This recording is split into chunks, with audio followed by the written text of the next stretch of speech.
को problem solve करने के लिए उसको दिक्कत हो जाता है। और दूसरी बात है, अपना कंट्री में, अपना भारत देश में जितना दुनिया में कंट्री से, देश से उधर जितना तकलीफ है, अपना देश में वो तकलीफ में से 0% है। बाकी कंट्री में देखा जाएगा तो हवा ज्यादा लग गया, आधा नुकसान कर देते हैं, तूफान आ गया नुकसान कर देते हैं। हर साल को उसको नया नया जिंदगी बनाना पड़ता है, नया नया घर बनाना पड़ता है, नया नया सोच विचार करना पड़ता है। मगर अपना ही देश ऐसा है, कुदरत ने ऐसा बनाया है, जिस दिन पैदा हुआ मरने तक अपन को बीच में तकलीफ आता ही नहीं।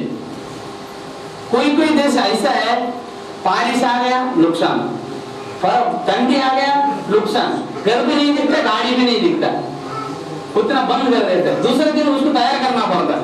हर दिन का जिंदगी में इतना उन लोग अगर उसको तकलीफ उठाता है, और अपना देश में कुछ भी नहीं, फिर भी अपन पीछे रहते हैं। कारण है अपन एक दूसरे से सोचते नहीं। पढ़ाई करना जरूरी है अपना नॉलेज के लिए, मगर दूसरा इंसान के लिए पढ़ाई करना बहुत जरूरी है। मगर गांधी जी ने एक वकील था, वो कोट सूट पहनता था, मगर कितना लोगों को मालूम है नहीं मालूम है मालूम नहीं, मगर वो हमेशा एक धोती के साथ में ही रहता था। उसका रीजन क्या था, जब प्रचार करने के लिए वो साउथ साइड में गया था, तो वो साइड में पूछा उन लोग ने, तुम क्यों ये कमर में एक धोती पहना है और सर पे एक रुमाल पहना है? तो वहां का लोग ने इसको जवाब दिया है, हमारे पास है इतना ही है, हमारे पास है इतना ही है बोला। उसी दिन से उसने उनको कोट सूट निकाल के धोती पहनने की शुरुआत की है, मरने तक वही काम किया। जब स्वतंत्र मिलने के पहले ब्रिटिश देश को गांधी जी गया था, गांधी जी जाने के टाइम पे वो टाइम पे राजनीति नहीं था, राजा का जमाना था, तो वो राजा तो मिलने के लिए गया था। तो वहां जाने के बाद धोती में गया था वो, तो धोती में जाने के टाइम पे बोला मैं राजा को मिलना है, मुझे परमिशन लेके राजा। वो बोला नहीं नहीं, आधा कपड़ा पहनने वाले का अंदर अलग नहीं करता है, तुम चले जाओ यहाँ से बोला। फिर इसने बताया ऐसा ऐसा मैं भारत देश में से आया, मुझे मिलना है, अगर वो मिलने की इंकार करता है तो मैं वापस चले जाएगा, तुम जाके पूछ के आ जाओ बोला। ठीक है रुको करके वहां का सिपाही पूछने के लिए गया था, तो पूछ के आने के बाद बताया ठीक है राजा मिलने के लिए तैयार हो गया, आप रुक जाओ बोला। राजा आके मिला, सब कुछ बातचीत किया, फिर बाहर आ गया। पेपर मीडिया ने ज्यादा जमा हो गया, आधा कपड़ा पहनने वाले के राजा इतना टाइम क्यों दिए, इसकी जानकारी तो ले लेंगे अपन बोल के। तो पेपर मीडिया ने उसको पूछा है, तो आपने आधा कपड़ा पहन के इतना लंबे से क्यों राजा देख के आए? तो पेपर मीडिया को गांधी जी ने क्या जवाब दिया पता है, मैंने आधा कपड़ा पहना बराबर है, मेरा जितना भी कपड़ा है ना वो तो मिलके तुम्हारा राजा ने पहना है, हमारा देश में कुछ छोड़ के नहीं आया, पूरा लूट के आया, हमारे पास बचा ही नहीं कुछ, इतना ही बचा है बोला। तो उसमें से एक मैसेज दिया, एसएमएस दिया। तो आज के जमाने में मरने तक वो एक आदमी बताने से आधा कपड़ा में सारा जिंदगी गुजारा, पूरा कपड़ा पहना ही नहीं। मगर अपन सिर्फ हर चीज एंटरटेनमेंट करते हैं, पिक्चर देखते हैं एंटरटेनमेंट, खुद भी कुछ कहानी होता है एंटरटेनमेंट, फेसबुक व्हाट्सएप ट्विटर जितना भी है। अभी देखो पुणे में इतना मतलब डेवलपमेंट होता है, हर कंपनी फंसाने के काम करते हैं, धोखा देने के काम करता है, मगर उसमें भी 100 लोग इन्वॉल्व होता ही है। एक अरबसर में एक कंपनी आईटी कंपनी चालू किया, 1800 लोगों को भर्ती किया। कितना लोगों को? 1800 लोगों को भर्ती किया, एक एक आदमी के पास से 1-1 लाख रुपए डिपॉजिट लिया, मगर उसने 1 साल भर्ती किया। ऐसे नहीं कि एक ही दिन में 1800 लोगों को भर्ती किया। अगर अपन होशियार रहता है, अगर अपन अगर खुद सोच विचार करता है, तो 1800 लोगों को अपन फेसबुक व्हाट्सएप ट्विटर फाइबर बोल के इतना चीज अपन टेक्नोलॉजी से यूज किया है, यूज करते हैं, तो ये चीज भी बता सकता है। कोई आदमी अगर उधर 6 महीने में इन्वॉल्व है, मैं काम ही नहीं कर रहा हूँ, मैं 1 लाख रुपए डिपॉजिट दिया है, मेरे महीने को 15,000 रुपए पेमेंट दे रहे हैं, जब उसने 40 करोड़ 50 करोड़ 100 करोड़ रुपए अगर इनके पास से डिपॉजिट लिया है, 100 करोड़ रुपए डिपॉजिट लिया, 50 करोड़ रुपए पेमेंट दिया, 50 करोड़ रुपए उसको फायदा हो गया, 6 महीना अंदर जाएगा, 6 महीना बाहर आ जाएगा। जब उनको कौन पूछेगा? आप खुद ही विचार करो कौन सा चीज को अपन को शेयर करना चाहिए और कौन सा चीज को शेयर नहीं करना चाहिए, ये जानकारी अपन को खुद को विचार करना है, मगर अपन वो विचार करता नहीं। मार्केटिंग बिजनेस करने के लिए कोई भी आदमी अगर नया नया टेक्नोलॉजी से अपन जल्दी एक्सेप्ट करते हैं, कारण है अपन को 10 रुपये फायदा होता है आज, मगर कल अपना आने वाली पीढ़ी को, जनरेशन को वो 100 रुपये नुकसान करेगा। उसको कभी गुलाम बनाने के लिए रखेंगे, मालिक बनाने के लिए रखेंगे नहीं बोल के अपन कभी जिंदगी में सोचता ही नहीं। वो सोचना जरूरी है। ये सब क्यों बात कर रहा है ऐसा आप सोचेगा। तो मैंने जितना भी अगर हिस्ट्री में पढ़ता था तो लोग बात करता था, सब देखने को मिलता नहीं था। तो इधर एक भोसरी में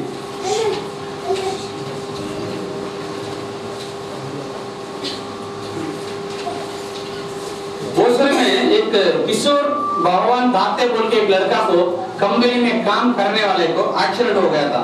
किसी उनको दोस्त के लिए पुणे स्टेशन में लेने के लिए जा रहा था। वो टाइम पे रात को 10-11 बजे था। तो शायद उसको एक्सीडेंट हो गया, उसको सर पे मार लग गया। तो मार लगने के बाद पैर भी फ्रैक्चर हो गया। उनको कोई माँ बाप भी नहीं है, रिश्तेदार भी नहीं है, मगर उनके साथ काम करने वाला एक 20 लोग का ऐसा था। इनको तो कोई सहारा ही नहीं है, अपना बगैर ये कुछ कर नहीं सकता बोल के आज टोटली उसका 26 दिन हो गया। संत ज्ञानेश्वर हॉस्पिटल में उसको भर्ती किया गया। 8 दिन में 9 दिन के अंदर उसको 4.5 लाख से 5 लाख खर्चे किया उन लोग ने, 20 लोग ने मिलके। एक ने कोई 10,000 दिया, कोई 15,000 दिया, कोई 20,000 दिया। एक ने तो मतलब 50-50 रुपए 100 रुपए करके वो कलेक्शन भी किया। उनके पास कोई ना ट्रस्ट है, ना कोई आगे का विचार है, ना कुछ उनका प्लानिंग है, कुछ भी नहीं। सिर्फ उनका सोच इतना था, इनको मुझे मदद करना चाहिए, मैंने इनको मदद करना चाहिए। आज के जमाने में भाई एक साथ में नहीं रहता है, माँ बेटे एक साथ में नहीं रहते हैं। पैसा मांगा तो अलग अलग हो जाता है। तो कहानी बोलते हैं माँ बेटा भी रहेगा तो और पेट अलग अलग के करके अपन बोल के मतलब बहाना बताने के चालू करते हैं। मगर ये कोई रिश्तेदार नहीं है, कोई दोस्त नहीं है, कोई पहचान का नहीं है। मगर इन लोग ने जो काम किए तो लोगों को ये 20 से 25 साल का अंदर का यंग लड़का है। आज के यंग जनरेशन ने अगर ऐसा काम किया, अब्दुल कलाम साहब बोले सरीका ये लोग ने काम किया है। तो मैंने जाके उधर जाने के बाद मुझे अच्छा लगा है। तो ऐसा भी ये दुनिया में काम करता है क्या। मैं 40 साल में 30 साल बिजनेस मैन है, मैं ज्यादा एजुकेशन नहीं लिया, ओनली मेरा जनरल नॉलेज के ऊपर यहाँ तक आ गया। कारण है मेरा सोच विचार अमीर है। तो वो खुद आज तुम्हारे सामने बात करने का कारण मेरा सोच अमीर था, मेरा विचार अमीर था। तो सामने वाला रहने वाले की जरूरत क्या है यही सोचता था। तो मेरा जरूरत के बारे में मैं कभी ज्यादा रिस्क लेता नहीं था। कोई भी आदमी अपना सामने आ गया तो उनको पूरा करना चाहिए, इतना ही मेरा सोच था। सपना भी देखता तो भी अपन क्या करता है, छोटा ही देखते है, बड़ा नहीं देखता है। उसमें भी अपन कंजूस करता है, इतना बड़ा होता नहीं। इसके लिए ये लोग ने जैसे काम किया तो मेरा जिंदगी में मेरा दिल को लगा, मेरा दिमाग में टच हुआ। तो अपन भी ये समाज के लिए कुछ ना कुछ करना चाहिए। तो मैं जिंदगी में पहली बार ऐसा काम कर रहा हूँ। हमेशा मेरा बिजनेस के लिए मैं काम करते आया, मेरा बिजनेस डेवलपमेंट करने के लिए मैं काम करता आया, फैमिली के लिए, रिश्तेदार के लिए, अड़ोसी पड़ोसी के लिए, मेरा पहचान वाले के लिए काम किया। जिंदगी में पहली बार नागेश्वर चिटफंड कंपनी ने एक बिगर पहचान वाले के साथ, मतलब दोस्त नहीं है, रिश्तेदार नहीं है, उनको मैं जानते भी नहीं है, सिर्फ एक एक्सीडेंट को मैं सुनने से, पेपर पढ़ने से, तो उनको बुला के उनके लिए मेरा तरफ से, मेरा कंपनी की तरफ से उनको एक पुरस्कार देने के लिए मैंने आयोजन किए। और उसके लिए मैंने एक चीफ गेस्ट बुलाया, अनिल पुरुषोत्तम के, मिसेस वीना कौर और सतीश पर्वत, ये लोग चीफ गेस्ट के लिए ये गिफ्ट देने के लिए ये इन लोग ने मैंने बुलाया। आप लोग एक ताली बजा के उनको अगर बुला तो अच्छा हो जाएगा।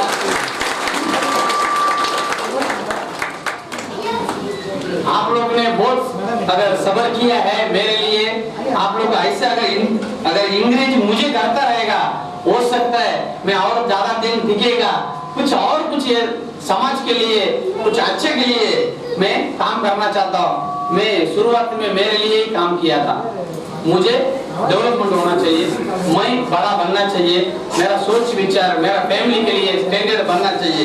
बाद में धीरे धीरे अभी ऐसा मुझे लगता है तो अपने लिए खुद को समाधान करके लेगा। अपन इतना जल्दी स्पीड में आता है। मेरा जगह पकड़ने के लिए एक आदमी को कम से कम 100-150 साल लगता है, मैंने 20 साल में पास किया है। कारण है अपन क्या करते हैं, गाड़ी लेना है उधारी लेते हैं, घर लेना है उधारी लेता है, कोई भी चीज ले या पढ़ाई एजुकेशन भी लोन लेके पढ़ाई करता है, मजबूर से वो काम करने के लिए जाता है, ईएमआई लड़ना पड़ेगा। माँ बाप पे बैंक मैनेजर भी अगर होता है उसको लड़के के लिए वो एजुकेशन लोन करके पढ़ाई करता है, मगर एजुकेशन लोन 10 रुपए लिया तो अपन को 5 रुपए या 10 रुपए इंटरेस्ट देना ही पड़ता है। अगर वही तुम खुद ही सोचेगा तो आप खुद ही समाज जमा कर सकता है।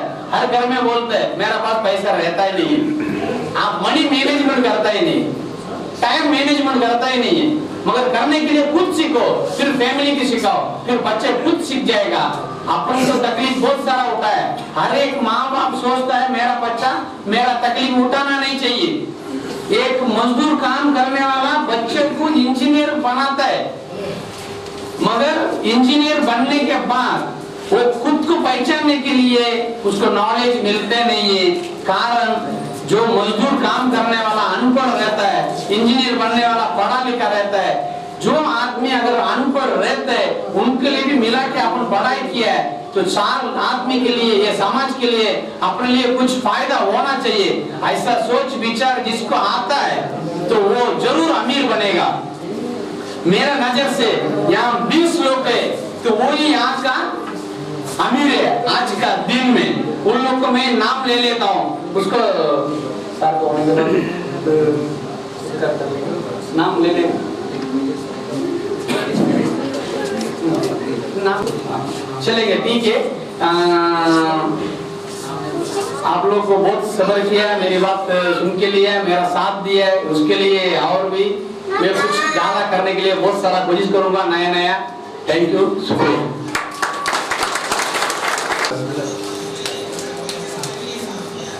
वक्तृत्व भरपूर असलेलं असं हे व्यक्तिमत्व आहे जे आज आपल्या इथे आहेत। पुढच्या कार्यक्रमात सुरुवात करण्यापूर्वी मी विनंती करतो की मला माहिती आपल्या सर्वांची जेवणाची वेळ कदाचित झाली असेल, परंतु जेवणापेक्षाही जर आपल्याला इथून काही चांगलं आणि वेगळं जे आयुष्यभरासाठी पुढे लक्ष घेऊन जायचं असेल तर थोडासा आपण वेळ दिला पाहिजे। अतिथी देवो भव ही आपली भारतीय संस्कृती। आज आपल्या समोर जे अतिथी आलेले आहेत ते देव समानच आहेत। एक आहेत सतीची बनवट, जे वास्तुशास्त्रज्ञ तर आहेतच, एक यशस्वी उद्योजकही आहेत, त्याचबरोबर समाजसेवकही आहेत। कोणत्या क्षेत्रातलं ज्ञान नाही त्यांना असं जर विचारलं तर एकही क्षेत्र असं राहणार नाही की ज्याचं त्यांना ज्ञान आहे। सिव्हिल इंजिनियर असो, केमिकल इंजिनिअरिंग असो किंवा मेकॅनिकल इंजिनिअरिंग असो किंवा समाजातल्या कुठल्याही जडणघडणबद्दल असो, राजकारणावरचा असो, कुठल्याही विषयावरती चर्चा करायला त्यांना बोलतं केल्यास ते निश्चित बोलू शकतात आणि आपल्या ज्ञानाचं प्रदर्शन करू शकतात। असे हे व्यक्तिमत्व आहे। नुकतंच त्यांना 2 वर्षापूर्वी पुणे महापालिकेने ऋषी तुल्य हा पुरस्कार देऊनही सन्मानित केलेला आहे। तसंच सध्या ते समाजासाठी एक डायलिसिस सेंटर चालू केलेलं आहे। त्यांनी त्यांच्या एक मित्रमंडळांनी गंगवडीला डायलिसिस सेंटर चालू केलेलं आहे, जे आपल्या समाजामध्ये अत्यंत गरीब लोक आहेत आणि डायलिसिस करायची गरज, परंतु पैसे नाही आहेत। त्यांची सोय व्हावी म्हणून ना नफा तोटा या पद्धतीवरती म्हणजे अतिशय नाममात्र मूल्य घेऊन ते त्याची जी सोय करून देतात हे आपल्या समाजासाठी फार मोठे योगदान आहे। याही पलीकडे जाऊन जर एखाद्या पेशंटला तिथं तेही पैसे भरायची वेळ नसेल तर एखाद्या सदन माणसाला गळ घालून सांगतात की त्या माणसाचा खर्च तू कर, परंतु डायलिसिस झालं पाहिजे। कारण एक डायलिसिस जर झालं तर त्या माणसाचं 3 दिवसांनी आयुष्य वाढतं।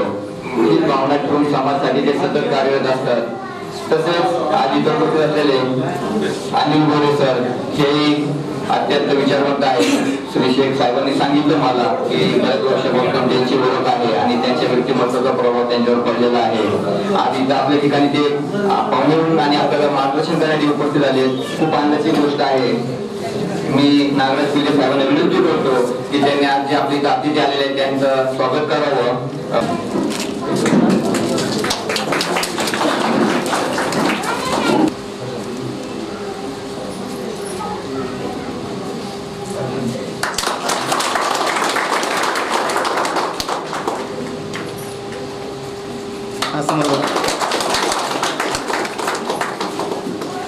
जी गोरे यांचाही सत्कार श्री नागराज पिल्ले सर करतायत.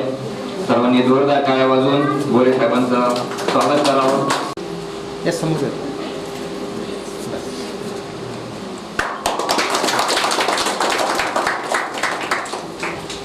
बघा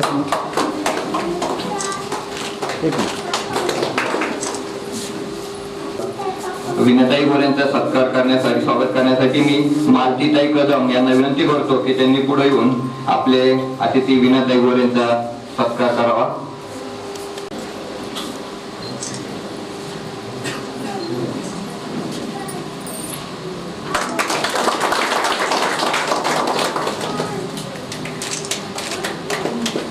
मला मी सुरुवात करू इच्छितो. ज्यांनी आपत्तीमध्ये मदत केली आपल्या मित्राला आणि खरंच माणुसकीचं नातं जोडलं. आपण प्रतिज्ञा म्हणतो की भारत माझा देश आहे, सारे भारतीय माझे बांधव आहे. हे बांधव पण ज्यांनी खऱ्या अर्थाने जपलं आणि ज्याला त्या प्रतिज्ञेला जागले अशा या सर्व मुलांना आपल्याकडून सलाम. मी एक व्यक्तींचं नाव घेतो आणि त्यांनी इथं आपल्या स्वागत स्वीकारण्यासाठी सत्कार स्वीकारण्यासाठी इथं यायचं आहे. श्री तुफान कुंभारकर,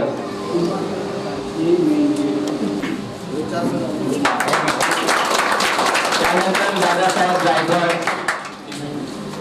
दादासाहेब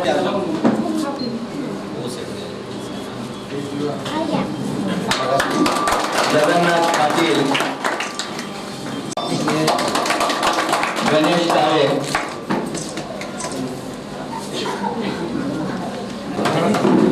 टाळ्या वाजवायला पण करू नका, खूप मोठं काम केलेलं आहे यांनी. नितीन पाटील,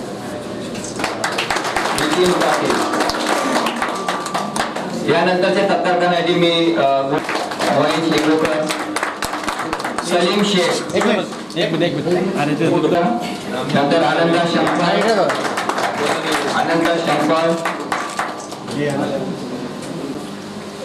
शत्रुघ्न मोहिते, प्रवीण शिवाजी पाटोळे, पठाण, आसिफ पठाण, ज्यांनी प्रत्यक्ष मदत केली. हे असे सगळे आपले ठीक आहे. बघा समोर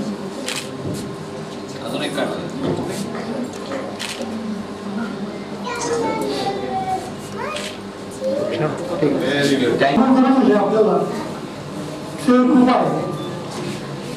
मी ज्यावेळेस त्याचा ऍक्सिडेंट झाला त्यावेळेस मला असं वाटलं केवळ आई वडील नाही, मिसेस आहे ती प्रेग्नंट आहे.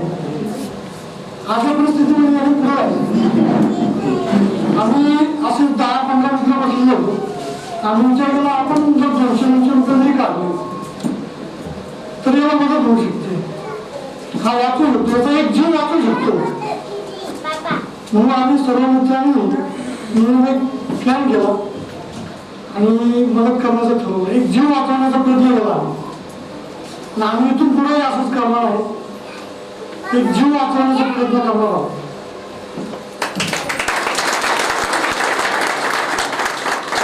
धन्यवाद. तुमच्या कार्याची प्रेरणा निश्चितच सगळ्यांना मिळेल. मी अतिथींना इथं मार्गदर्शन करण्यापूर्वी मी आपणासमोर एक थोडस विनंती आणि सूचना करू इच्छितो की आयुष्यात आपण किती गरिबी किती श्रीमंत हे महत्वाचं नाहीये, तर आपण मन किती मोठं आहे. आणि जर दुसऱ्याचं दुःख जर आपल्या नजरेत पडलं आणि आपण मन सुद्धा त्याने जर दुःखी झालं तर आपल्यातले माणुसकी जिवंत आहे असं म्हणता येईल. म्हणूनच मी विनंती करतो की प्रत्येकाने आपल्या वर्षातून जे काही उत्पन्न असेल त्यातली किमान 5% जरी रक्कम या समाजातल्या गरीब लोकांसाठी किंवा दुःखितांचे अश्रू पुसण्यासाठी किंवा रुग्णांसाठी किंवा एखादा शाळेतला गरीब विद्यार्थी जर असेल त्याच्यासाठी अशा समाजातल्या दुर्बल घटकांवरती जर खर्च केलं तर निश्चितच खूप काही चांगलं घडेल. त्यानंतर आपल्या समोर मान्यांनी इथे यावं आणि आम्हाला सगळ्यांना मार्गदर्शन करावं. मी मराठीत बोलून चालेल का हिंदीमध्ये मी परत मराठीचा. मी सतीश बनवट, आता सिनियर सिटीजन मध्ये मोडतो. माझी भोसरीला आणि कुरकुमला फॅक्टरी आहे, पण मी आता रिटायर्ड आहे. आणि मी आज या कार्यक्रमाला यायचा एकच उद्देश, या मुलांनी जो जीव वाचवला ती कथा मी ऐकली आणि आम्हाला असं वाटलं की आपण या कार्यक्रमाला जाणं गरजेचं आहे. 6 महिन्यापूर्वी एक छोटंसं डायलिसिस सेंटर उघडले. डायलिसिस याचा अर्थ ज्यांच्या किडन्या फेल होतात त्यांना मशीन मधनं जे किडनी आपल्या शरीरात काम करते ते मशीनवर फिल्ट्रेशनचं काम होतं. एक डायलिसिस साधारणपणे 5 तास चालतं आणि एक डायलिसिस 5 तास कमीत कमी चालल्यानंतर ते आठवड्यातनं 2दा करावं लागतं.